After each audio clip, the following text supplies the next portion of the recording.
Hello, now we're going to talk about the Simpson-Protokoll and all the specifics involved in it so you'll get a much better understanding and full feeling for the protocol itself.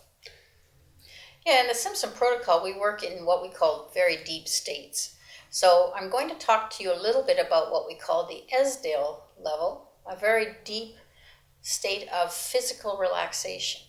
And before we do that, though, I'd like to get Ted to give me a little bit of history about how Dr. Esdale created this state. Right. The Esdale level is one of the deepest levels, and it was actually discovered by Dr. John Esdale back in 1843 in an Indian prison. He was a surgeon, a Scottish surgeon in an Indian prison. He had a lot of very ill people, prisoners, and can you imagine the conditions there must have been back then?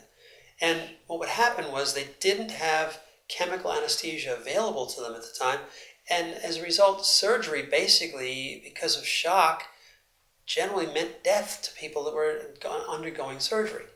So Dr. Esdale, not wanting to give up on these patients, discovered that he decided he wanted to discover something, and he used mesmerism, which was the word for hypnotism at the time. And they used to use passes over the body like this, and eventually, and sometimes it would take 10 days to actually condition a person to go this deeply. But nobody had taken anybody this deeply before. And so when they did this, they discovered that they could actually do natural anesthesia. We all have that capacity within our bodies, as long as our minds and bodies are relaxed enough to allow for it, without shock. And they discovered really what's so important, they could actually turn off the capillaries and some of the blood supply to areas where they were cutting these people so they didn't bleed out.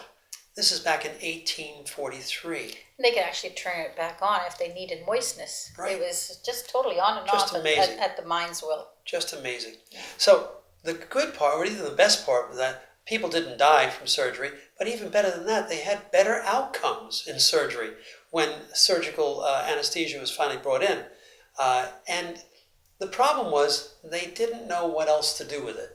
But they were doing surgery with it, and in most instances it worked fine.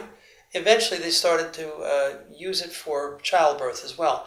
But it really had no interactive usage at all.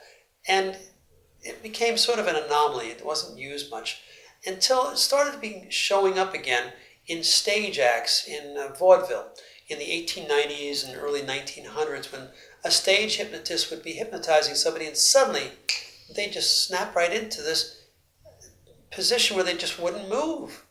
And no matter what the hypnotist said or did, they just wouldn't come out.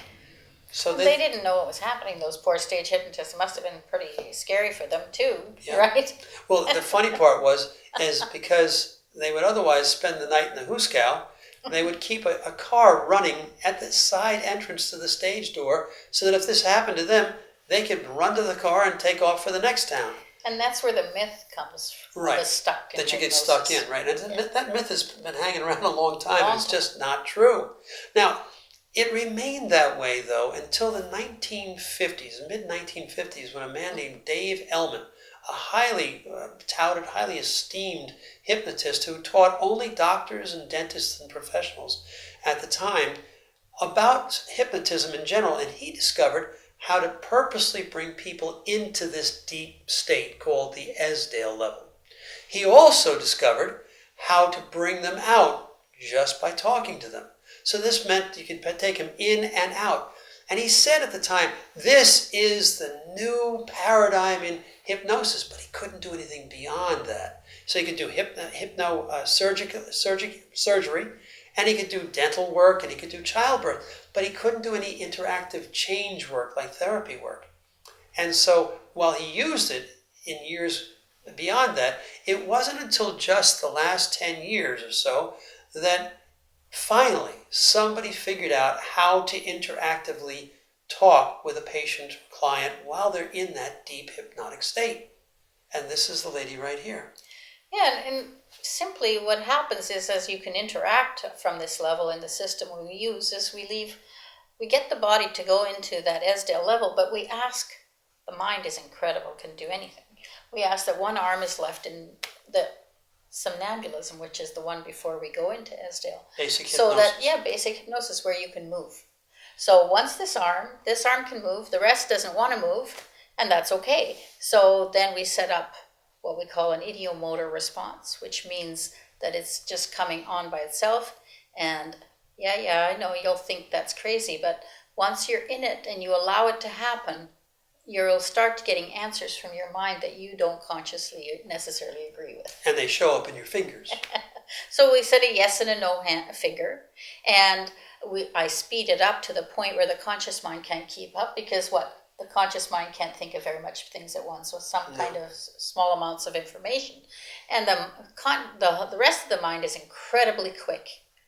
So it can move those fingers faster and easier than your conscious mind ever would. Just like when you used to drive, you had to first think about moving the gear shift and everything. But if you had to do that forever, you wouldn't. You get very tired, actually. You get very tired. You couldn't do it. So once it becomes subconscious, then I trust those hands better than actually what you tell me. Because it's coming from a deeper level of mind and coming straight through the fingers. Yeah. And so you're getting answers by simply raising one or the other finger for a yes or a no.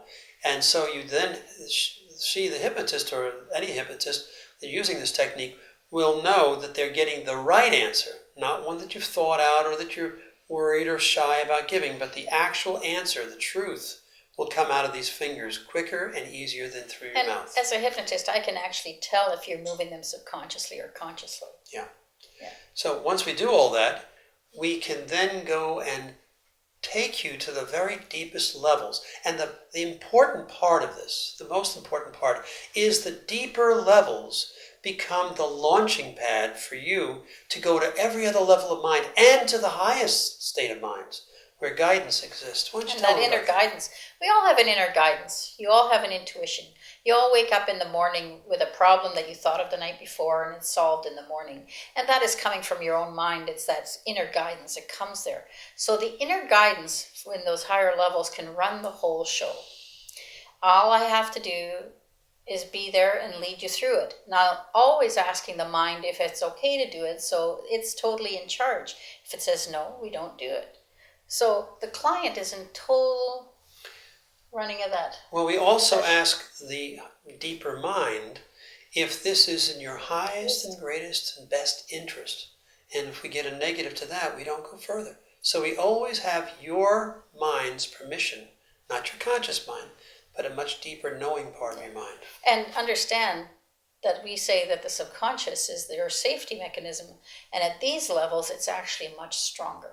Yeah, and much wiser. And so we use that part of your mind to actually do all the change work that you need, whatever you need. We don't actually make any conscious decisions. We let your deeper mind tell us what needs to be done. And then many times we don't even know. We don't have to know everything. That's right. We don't all even we have to know is. Is that you know. And as long as you know, we can lead you through the whole process. Right. And all the work that gets done within you, not with us, within you. And that's why it's so self-empowering for our clients. Once you've had this experience, you know that you are already a powerful being, and you finally get in touch with that. Many times people haven't been in touch with it, finally realize, wow, I did that. It came from within me. It changes how you feel about yourself and everyone else at the same time. The other thing about it is that once this is done, you can do this all by yourself. You can go into all the levels by yourself in self-hypnosis. And just practicing 5 minutes a day or something can change your whole life. Right. Very quickly. So that's about it for now about the Simpson-Protokoll. What we thought we might do is give you a demonstration of what it looks like. Yes, we're going to demonstrate the whole thing. You have to understand that because of, I'm not going to do a whole session here.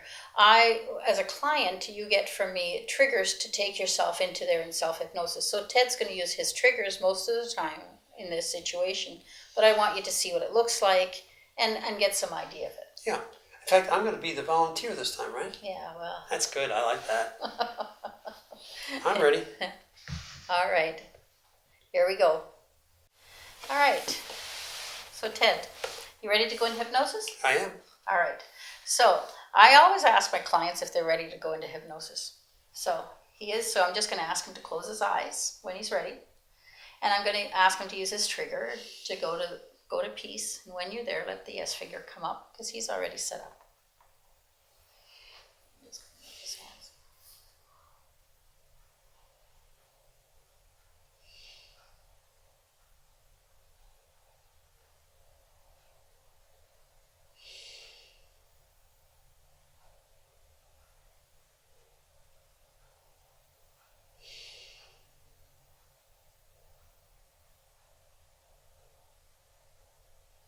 So this is the level where we would set those fingers up like I told you. It would be very simple. And we also show him that he's in hypnosis. And that'll happen with you. Your hypnotist or I will show you that you're in hypnosis because he's actually, if you're this here as a client, you might just feel that you're relaxed. So we prove to you that you're in hypnosis. And from there, now we're going to go to that Esdale level. And all I have to ask him is to think the word deep. And the yes finger will come up when he's there.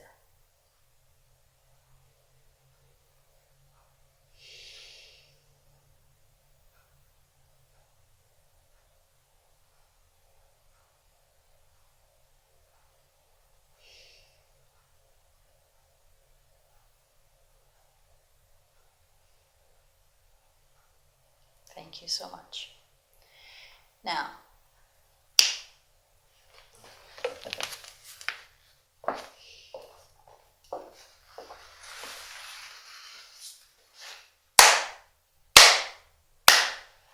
there. So now there's no reaction in the eyes any longer. See that? Nothing.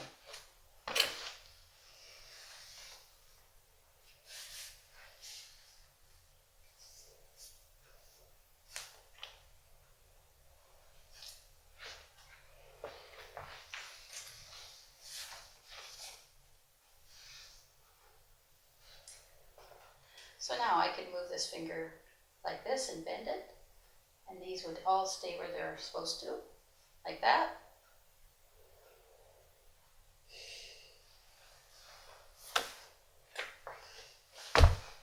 So, now we know he's at that deep level. And from here, this is our launching pad to other states. Because now we know we can communicate on this hand. Right now he can't communicate. If he goes higher, we can communicate. But sometimes he goes to such a blissful place, I don't communicate with him very much. It all depends on how high he goes. Because what we ask is that your mind take you to the appropriate level. And so your mind's always in charge of where it takes you. Superconscious mind, can you please take him to high now? When he's there, let the yes finger come up.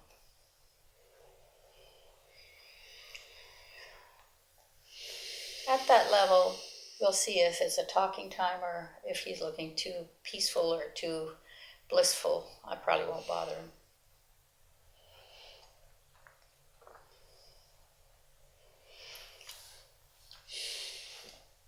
I like to work in this state because he verbally can talk to me if I need it.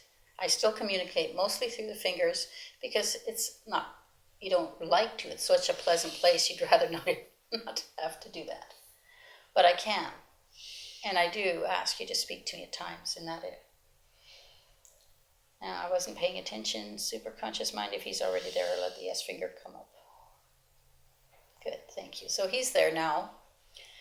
And he's pretty enjoying it pretty good. So I'm just going to talk to you a little bit about else. From here, we can do the work here. So if you were coming for a phobia or anxiety or anything, doesn't matter. This is where I would be working from, because as you have that inner guidance, you feel totally supported and you're not by yourself, because it's like your two parts of you are there, that higher part of you, that higher mind, and you feel totally supported in that place. So from here, superconscious mind, can you go to physical healing, please? When you're there, let the yes finger come up.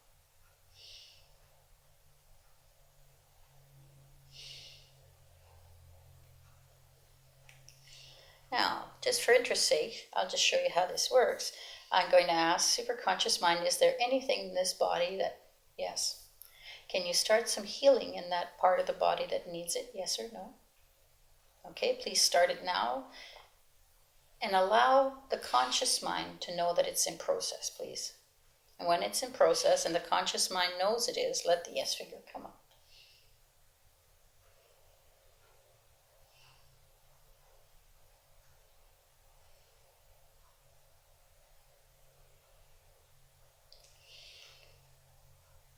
Sometimes I hold hands with my clients like this because thank you, as I'm looking up, I can't look at his hand at the same time, and this way I can tell if there's a movement. So superconscious mind, can you program in the healing to happen in the appropriate way for Ted? And when it's programmed in and accepted on all levels of mind, and will continue when we finish this demonstration, let the yes finger come up.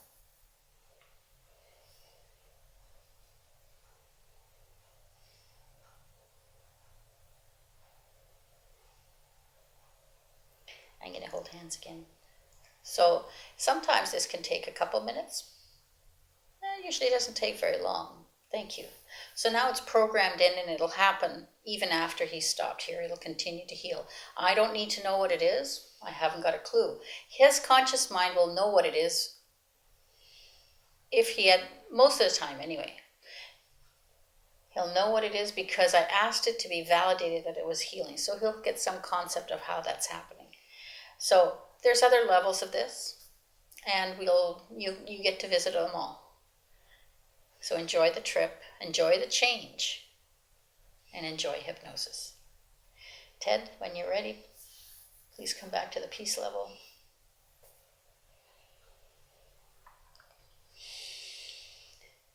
And when you're ready, just emerge yourself, please. So the whole part of the Simpson Protocol is empowering you to do your own work. We just lead you through it.